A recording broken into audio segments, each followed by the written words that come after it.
उम्मीद करता हूँ कि आप सब ठीक ठाक खैरियत से होंगे और आप में से बहुत सारे लोगों ने मुझसे पूछा कि सर किस तरह से ये टेक्निकल एनालिसिस किए जाते हैं और टेक्निकल एनालिसिस करते हुए सिग्नल किस तरह से बनाए जाते हैं। आप में से काफ़ी लोगों ने जो मेरे कम्युनिटी ग्रुप में हैं, जिसका लिंक इस वीडियो की डिस्क्रिप्शन में भी है, ग्रुप में मुझसे बहुत सारे लोग पूछते हैं कि सर ये सिग्नल किस तरह से बनाए जाते हैं, टेक्निकल एनालिसिस किस तरह से किए जाते हैं, हमें किस तरह से पता लगेगा कि ये कोइन पंप होने वाला है या नहीं होने वाला, या फिर ये डंप होने वाला है। तो क्या क्राइटेरिया है या फिर की लेवल्स हैं जिनको मार्क करना बहुत ज़्यादा ज़रूरी है या मार्केट को एनालाइज करना बहुत ज़्यादा ज़रूरी है। आज की इस वीडियो में डिटेल के साथ हम समझेंगे, जानेंगे और लाइव प्रैक्टिकली सीखेंगे भी। तो आपने वीडियो को ध्यान से देखना है और वीडियो को लाइक करना है। अगर आप चैनल पे नए हो तो चैनल को भी आपने सब्सक्राइब करना है। Let's start the video. और इथीरियम का ग्राफ है हमारे सामने 1 आवर टाइम फ्रेम है। अब मैं आपको कुछ की पॉइंट्स बता दूं एनालिसिस करने से पहले, जो कि आपने अपने माइंड में रखने, या फिर अगर आप वीडियो देखते हुए अगर आपके पास डायरी है, पेन है, तो देन आपने कुछ पॉइंट्स को लिख लेना है ताकि आप भूल ना पाएँ।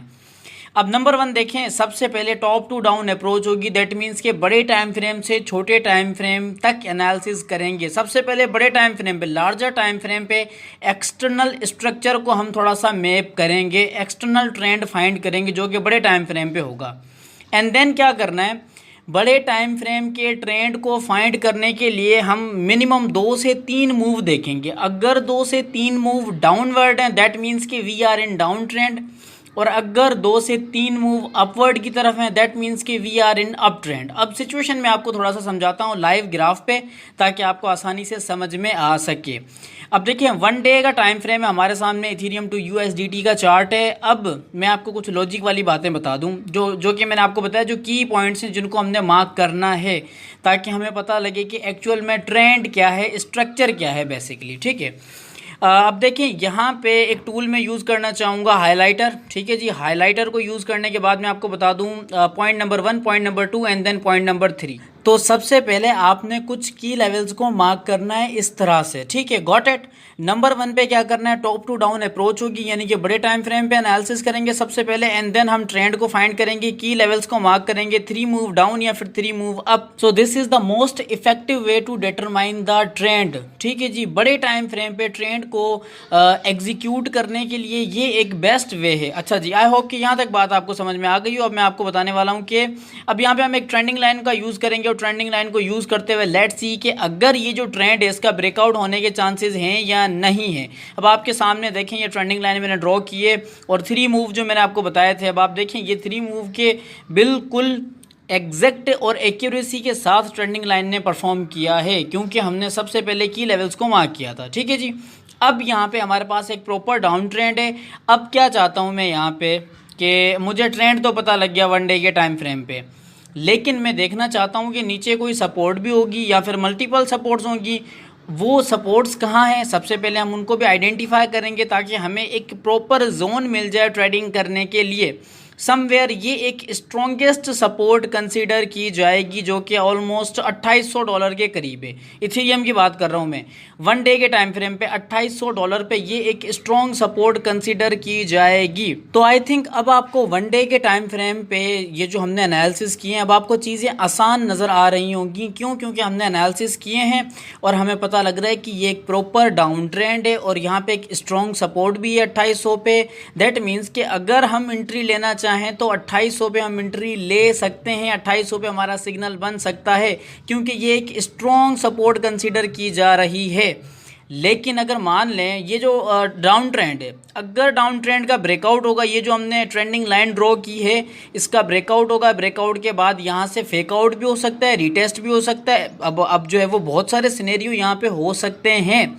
तो इसी तरह से अगर आप एनालिसिस करोगे तो आपको पता लग जाएगा कि फेकआउट कौन सा है, ब्रेकआउट कौन सा है। अच्छा जी, अब देखें सपोर्ट हमने बना ली, हमने डाउन ट्रेंड भी मेजर कर लिया। अब अगर मान लें हम नियरेस्ट रेजिस्टेंस जो है वो देखना चाह रहे हैं कि नियरेस्ट रेजिस्टेंस कौन सी, सबसे करीबी रेजिस्टेंस जहां पे प्राइस मल्टीपल टाइम रिजेक्ट होकर नीचे आई है। सो this is the nearest resistance zone. ठीक है जी, ये सबसे हमारा करीबी रेजिस्टेंस जोन है और यहाँ पे प्राइस को मल्टीपल टाइम रिजेक्शन हुई है एंड देन प्राइस इस रेजिस्टेंस जोन को आके नीचे आ गई है। ठीक है जी, ये हमारा एरिया एक रेजिस्टेंस जोन कंसिडर किया जाएगा।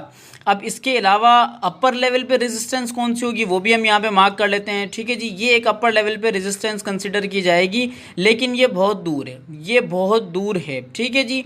हमने पहले नियरेस्ट रेजिस्टेंस को फाइंड करना है एंड देन अगर अपर लेवल पे कोई एक और रेजिस्टेंस है देन हम उसको भी फाइंड कर लेते हैं फॉर बेटर टेक्निकल एनालिसिस, ठीक है जी। पहले मैंने आपको ट्रेंडिंग लाइन भी बताई, मार्केट का जो ट्रेंड किस तरह से चेक करना है। अब मैं आपको बता देता हूँ कि रेजिस्टेंस को भी किस तरह से यहाँ पे मार्क करना है एंड देन सपोर्ट हम ऑलरेडी मार्क कर चुके हैं। तो ये सारे एनालिसिस सबसे पहले हमने 1 डे के टाइम फ्रेम पे करने हैं। मैं आपको बता दूं अगर आप किसी क्रिप्टो कॉइन पे ट्रेडिंग करना चाह रहे हैं तो आपने क्या लगेगा, मतलब टाइम 5 मिनट लग जाएंगे यार, मैक्सिमम 10 मिनट लग जाएंगे अगर आप एनालिसिस करोगे बड़े टाइम फ्रेम पे बेटर परफॉर्मेंस के लिए। अच्छा, अब मैं सारी चीज़ें रिमूव करूँगा, रिमूव करने के बाद अब हम चलेंगे 4 घंटे के टाइम फ्रेम पे, ठीक है जी।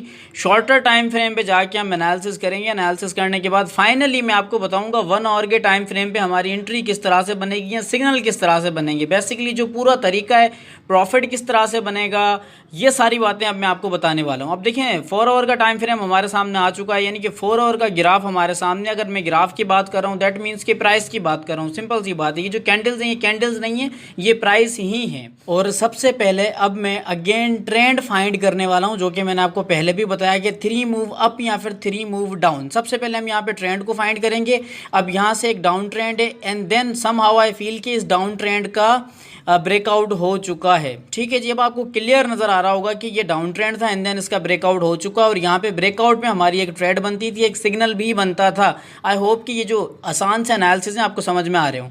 अब मैं यहाँ पे नियरेस्ट सपोर्ट को यहाँ पे मार्क कर लेता हूँ ताकि अगर प्राइस नीचे आती है एज अ स्टॉप लॉस भी कोई एक ऐसी जगह होनी चाहिए जहाँ पे हम हमारा स्टॉप लॉस भी प्लेस करें, तो समवेयर ये एक हमारी स्ट्रॉन्ग सपोर्ट कंसीडर की जाएगी, ठीक है जी।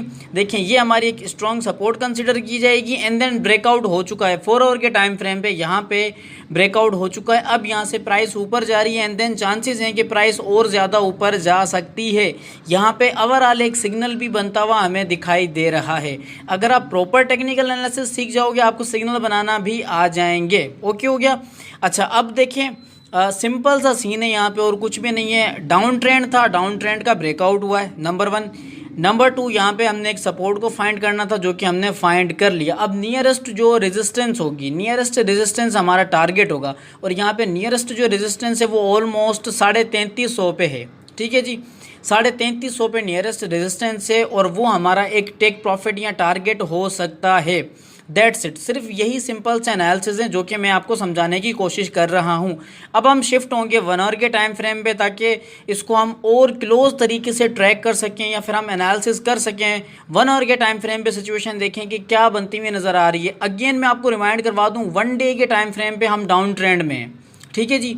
1 डे के टाइम फ्रेम पे हम डाउन ट्रेंड में हैं, तो हमारी कोशिश भी यही होनी चाहिए कि शॉर्टर टाइम फ्रेम पे अगर हमें स्ट्रॉन्ग बाइंग एंट्री मिलती है देन हम बाय करें, अदरवाइज हम सेल शॉर्ट के साथ ही जाएंगे। तो 1 आवर टाइम फ्रेम पे सबसे पहले हम यहाँ पे सपोर्ट को फाइंड करेंगे, क्योंकि सबसे सिंपली यहाँ पे हमें एक सपोर्ट नजर आ रही है, एक स्ट्रॉन्ग सपोर्ट कंसिडर की जाएगी जहाँ पे प्राइस मल्टीपल टाइम यहाँ पे जो है वो सपोर्ट का सहारा लिया एंड देन प्राइस ऊपर गई है, ठीक है जी। ओवरऑल 4 आवर के टाइम फ्रेम पे हमें एक बुलिश ब्रेकआउट नजर आया है और 1 आवर के टाइम फ्रेम पे यहाँ पे प्राइस ऊपर गई है। अच्छा, अब यहाँ पे थोड़ा सा कंसोलिडेट हुआ है, ठीक है जी, थोड़ी सी करेक्शन हुई है प्राइस की। अब ये जो एरिया मैंने मार्क किया ना, समवेयर ये कंसोलिडेशन एरिया था, यहाँ पे प्राइस स्टक हुई है। कंसोलिडेशन का मकसद होता है बायर्स और सेलर्स का जो पावर होता है वो इक्वल हो जाता है। दैट मीन्स कि ना बायर्स के पास पुश करने के लिए पावर होता है ना सेलर्स के पास। कंसोलिडेशन के बाद एक रिएक्शन होता है, या तो वो प्राइस नीचे जाती है या फिर वो ऊपर जाती है, ठीक है। तो यहाँ पे फाइनली क्या हुआ, ब्रेकआउट हुआ एंड देन प्राइस ऊपर की तरफ अप ट्रेंड में जो है वो निकल गई। अच्छा, अब देखें अप ट्रेंड को हम थोड़ा सा यहाँ पे आइडेंटिफाई करते हैं। यहाँ पे ये बेसिकली एक अप ट्रेंड बन रहा है और ये अप ट्रेंड में ये जो मैंने एक ट्रेंडिंग लाइन ड्रॉ की है ये हमारी एक रेजिस्टेंस है, ये अप ट्रेंड की रेजिस्टेंस है। और ये जो अप ट्रेंड वाली रेजिस्टेंस होती है ये प्राइस के साथ एक्सटेंड होती रहती है। क्यों? क्योंकि बुलिश मोमेंटम बहुत अच्छा होता है। और यहाँ पे आपको एक प्राइस एक्शन वाली ट्रिक भी आपको बता दूँ, एक थोड़ा सा फॉर्मूला समझा दूँ। अब देखिए यहाँ पे ये जो ट्रेंड है, इस ट्रेंड में अब आप खुद काउंट करें, आप वीडियो को देख रहे हैं तो आप काउंट करें कि यहाँ पे रेड कैंडल ज़्यादा हैं या फिर ग्रीन कैंडल ज़्यादा हैं, और साइज़ किस कैंडल्स का आपको ज़्यादा बड़ा नज़र आ रहा है। तो आपको यहाँ पे वाज़ेह नज़र आ रहा होगा कि ये जो ग्रीन कलर की कैंडल्स हैं इनका साइज़ बहुत बड़ा है। दैट मीन्स कि यहाँ पे बाइंग प्रेशर ज़्यादा है और सेलिंग प्रेशर कम है। That's why 1 hour time frame पे यहाँ पे हमारी बाय लॉन्ग की एंट्री बनती है। और ये जो एनालिसिस मैंने आपको सिखाए, देखें, अगर आप स्पॉट ट्रेडिंग करें या फिर आप फ्यूचर ट्रेडिंग करें, आप कोई भी ट्रेडिंग करें, आपको ये बेसिक एनालिसिस आने चाहिए, ये आपके टेक्निकल एनालिसिस होने चाहिए, और ये आपकी एक बेसिक अप्रोच होनी चाहिए टेक्निकल एनालिसिस करने के लिए, जो कि मैंने आपको बताया। तो अब 15 मिनट्स के टाइम फ्रेम पे इसको एनालाइज करेंगे। अच्छा, 15 मिनट्स के टाइम फ्रेम पे एनालाइज क्या करेंगे करके, यही बात है ना। तो मेरे भाई, स्कैल्पिंग अगर आप करना चाहते हो तो स्कैल्पिंग करने के लिए कम से कम आपको 15 मिनट के टाइम फ्रेम पे टेक्निकल एनालिसिस करने चाहिए, ऐसा मुझे लगता है। ठीक है जी, स्कैल्पिंग करने के लिए भी आपको टेक्निकल एनालिसिस करने पड़ते हैं। ऐसे ही नहीं है कि आप हवा में तीर मार दो, आपको लगता है कि नहीं बस 1 मिनट्स की कैंडल बनेगी या 5 मिनट्स की कैंडल बनेगी। नहीं, आपके कम से कम एनालिसिस होने चाहिए। और ये एनालिसिस अब आप देखें, यहाँ से प्राइस आपको अपवर्ड की तरफ मूव होती हुई नज़र आ रही है, लेकिन समवेयर यहाँ पे सेलिंग प्रेशर भी है, बाइंग प्रेशर भी है, लेकिन यहाँ पे सेलिंग प्रेशर भी है। ठीक है जी, ये एक प्रॉपर जोन बन रहा है। दैट मीन्स के बायर्स और सेलर्स का प्रेशर, यहाँ पे दोनों का प्रेशर कम हो रहा है। समवेयर ये जो एरिया कंसोलिडेट कंसिडर किया जाएगा।